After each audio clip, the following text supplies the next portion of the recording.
Libo-libong deboto ng Santo Niño nakilahok sa taunang Walk with Mary sa Cebu City. Baon ng kanilang mga hiling. Nasa frontline ng balitang yan si John Aroa.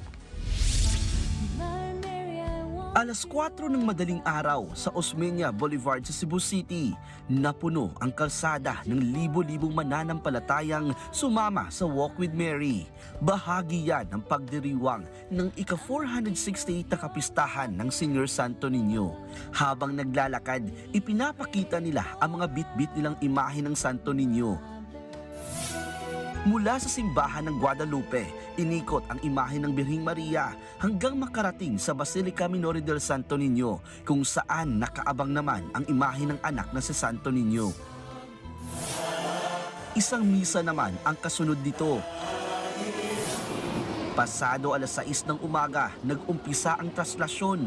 Mula Basilica, dinala ang imahe ng Santo Niño at Birheng Maria sa Mandawi City, kung saan naroon naman ang imahe ni San Jose sa National Shrine of St. Joseph. Ang Walk with Mary at traslasyon ng Santo Niño ay paglalarawan ng The Journey of Faith ng Holy Family at taunang tradisyon ng pista. Marami ang dumayo pa sa lugar para makiisa sa pagdiriwang. Kahit ang mga hirap maglakad, kinakaya. Pumunta ako rito para makita ko yung prosesyon ng Santo Niño, para maging maayos ang pagdadialysis ko. Masaya ako na nakita ko ang Santo Niño. So we had to travel from Miami coming here. Malayong biyahe. Taas na biyahe.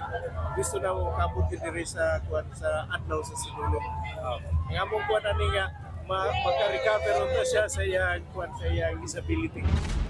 Ang ilan namang bata, nagbihis Santo Niño rin. May mga kabataan ring nag-alay ng sayaw, bit-bit ang imahe ng Santo Niño. Nagbabalita mula sa Frontline, John Aroa, News 5. Mga kapatid, Jiggy Manikad po, iba na ang may alam at may pakialam sa panahon ngayon.